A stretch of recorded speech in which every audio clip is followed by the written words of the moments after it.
Guys, good morning. I just woke up. And today is the day. Today is the day I try to escape this island. I hope the monster doesn't know about my plan. I hope it hasn't noticed anything suspicious. If everything goes right, by the end of today, I'll be far away from this place. Honestly, it's hard to believe that this moment has finally come. For so long, this island felt like a prison. Every morning I woke up, wondering if it would be my last day here. Every night I went to sleep listening to strange sounds in the darkness, never knowing what was watching me from beyond the trees. Ando, no, I'm actually leaving. At least, that's the plan. I've packed everything I could carry. Food, tools, supplies, anything that might help me survive wherever I end up next. The truth is, I don't even know where I'm going. I don't have a destination. I don't have a map. I don't even know if there's land beyond the horizon. All I know is that staying here is no longer an option. The owner of this island and that monster made sure of that. Part of me has gotten used to this place, as strange as it sounds. After spending so much time here, even fear starts to feel normal. You learn which paths to avoid. You learn which sounds mean danger. You learn how to survive. But surviving isn't the same as living. And that's why I have to leave. Right now, as I'm standing here, my mind is racing. What if this plan fails? What if the monster already knows? What if I'm walking directly into a trap? The more I think about it, the harder it becomes to stay calm. My heart is beating faster than usual. Every sound feels louder. Every shadow feels suspicious. It's strange how fear works. Sometimes the things you imagine are scarier than the things that actually happen. But sometimes, your imagination isn't enough. Sometimes, reality is worse. Much worse. I keep thinking about everything that's happened since I arrived on this island. All the close calls. All the nights I barely survived. All the moments when I thought it was over. Back then, I told myself that if I ever got the chance to escape, I wouldn't hesitate for a second. And now that the chance is finally here, I'm nervous. Not because I want to stay, but because the unknown is terrifying. Out there,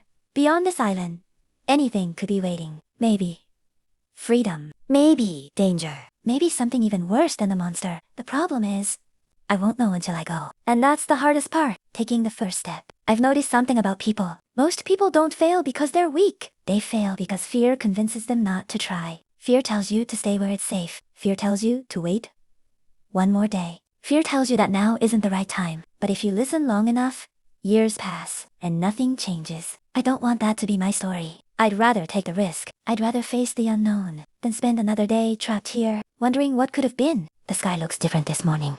Maybe it's just my imagination. Maybe it's because I know this could be the beginning of something new. Or maybe it's because deep down, I know there's no turning back. Once I leave, everything changes. No second chances. No easy way back. Just me and whatever waits ahead. To be honest, I'm scared. More scared than I've been in a long time. But courage isn't about not being afraid. Courage is moving forward despite the fear. And right now, that's exactly what I have to do. I don't know how this story ends. I don't know if tonight I'll be celebrating my escape or running for my life. But one thing is certain. Today, everything changes. Today, I stop hiding. Today, I stop waiting. Today, I stop surviving and start fighting for my freedom. So whatever happens next, wish me luck. Continuation. About 10 minutes of narration, survival story style. As I keep moving forward, I can't stop looking over my shoulder. It's almost automatic at this point. Every few seconds, I turn around just to make sure nothing is following me. Nothing, at least for now. The strange thing is that the island feels different today. The same trees, the same paths, the same wind. But somehow everything feels unfamiliar. Maybe it's because I'm seeing it for the last time. Or maybe it's because deep down, I know this place doesn't want me to leave. I know that sounds crazy. It's just an island, right? But after everything that's happened here, I'm not so sure anymore. There were too many things that didn't make sense. Too many moments that I still can't explain. Sometimes I would hear footsteps when nobody was around. Sometimes I would see movement between the trees and then find absolutely nothing. Ando sometimes I felt like I was being watched.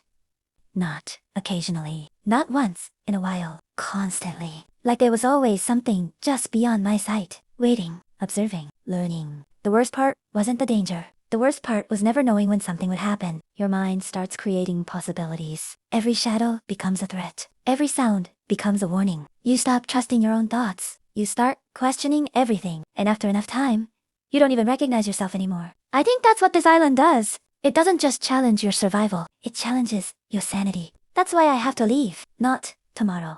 Not next week. Today. Because if I stay any longer, I'm afraid I'll become part of this place. Sometimes I wonder how many people were here before me. Was I really the first one? I doubt it. There are signs. Small clues scattered everywhere. Things that shouldn't exist. Structures nobody remembers building. Old paths leading nowhere. Abandoned camps. Broken tools. Little reminders that someone else may have once stood exactly where I'm standing now. Thinking the same thoughts. Feeling the same fear. Trying to escape. And if that's true, what happened to them? Did they make it out? Or did the island find a way to keep them here forever? I try not to think about that, but it's difficult. Questions have a way of following you, especially when there are no answers. The wind is getting stronger now. Dark clouds are forming in the distance. Of course they are! Nothing is ever easy here. Part of me wonders if the weather is just bad luck. The other part wonders if it's a warning. I've learned not to ignore warnings. Not on this island. Every time I ignored a strange feeling, something bad happened. Every single time. So now, I'm paying attention. Listening, watching, trying to notice things before it's too late. The problem is that fear makes everything seem important. A broken branch, a distant noise, a bird flying overhead. Any of it could mean something. Or